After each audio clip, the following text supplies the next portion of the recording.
Hello दोस्तों, स्वागत है आपका मेरे इस नए वीडियो में। आज मैं आपको श्री गणेश कथा सुनाने वाली हूँ।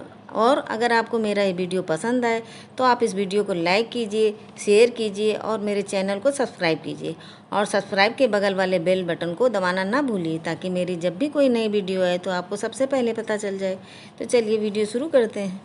एक समय की बात है कि गौरी माता स्नान के लिए जा रही थी, तो उन्होंने नंदी के द्वार पर बैठने को कहा। नंदी पहरा देने लगे। तभी वहाँ पर शिव जी आ गए और नंदी ने उन्हें रोकने की कोशिश की, तो शिव जी नहीं माने और बोले कि मैं पार्वती का पति परमेश्वर हूँ, और इतना कहकर वह अंदर चले गए। तब पार्वती जी शिव जी को देखकर आश्चर्यचकित रह गईं और शिव जी से बोली कि आप अंदर कैसे आ गए स्वामी?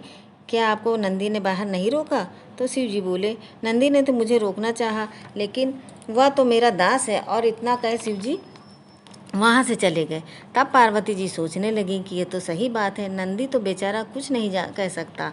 तभी पार्वती जी के मन में यह विचार आया कि क्यों ना मैं किसी ऐसे गण का निर्माण करूं जो मेरी आज्ञा का पालन भी करे और साथ ही बुद्धिमान और साहसी भी हो। फिर वह उपटन से एक गण का निर्माण करने लगी। फिर एक दिन वो पुत्र गणेश को द्वार पर बैठाल कर स्नान के लिए चली गईं और उनसे पुत्र से कह दिया कि जब तक मैं ना कहूँ तब तक तुम किसी को भीतर ना आने देना। कहकर चली गईं। तभी वहाँ पर भोले बाबा आए और वह भीतर जाने लगे, तो गणेश ने उन्हें भीतर जाने से रोका और कहा कि आप अंदर नहीं जा सकते। तभी शिव जी क्रोधित हुए और बोले कि बालक तुम कौन हो जो मुझे भीतर नहीं जाने दे रहे?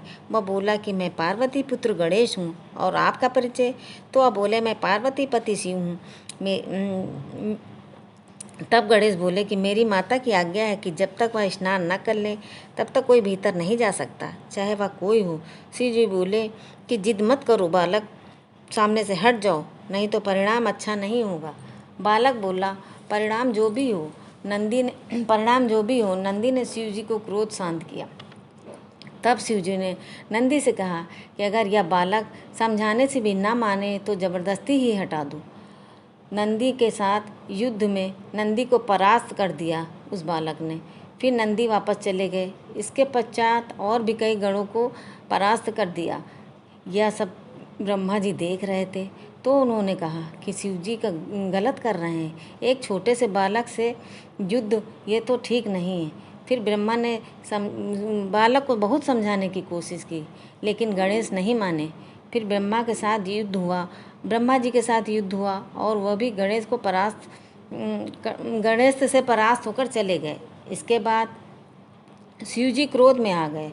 तब विष्णु जी ने सोचा कि यह तो शिव जी का क्रोध बहुत विकट है और इससे प्रलय आ जाएगी। इससे वह उन्हें समझाने के लिए वहाँ पहुँचे, तो देखा कि शिव जी पहले से ही क्रोध में वशीभूत होकर अपने त्रिशूल से बालक का सिर धड़ से अलग कर दिया।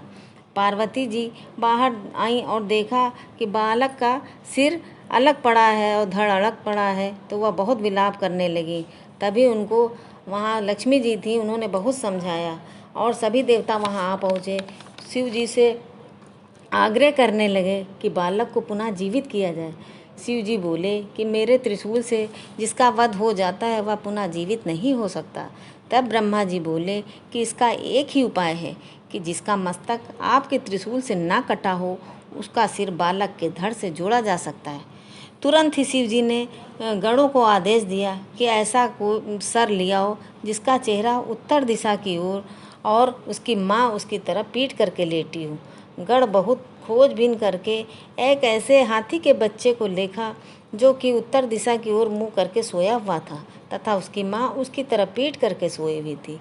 अतः गणों ने उस हाथी के बच्चे का सिर ले लिया और जाकर शिव जी को दिया।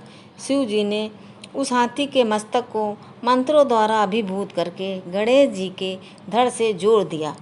इस तरह गणेश जी की कथा, प्रादुर्भाव की कथा समाप्त हुई। अगर आपको मेरा ये वीडियो पसंद आए तो आप इस वीडियो को लाइक कीजिए, शेयर कीजिए और मेरे चैनल को सब्सक्राइब कीजिए। सब्सक्राइब के बगल में बेल बटन को दबाना ना भूलिए, ताकि जब भी मेरी नई वीडियो आए तो आपको सबसे पहले पता चल जाए। धन्यवाद।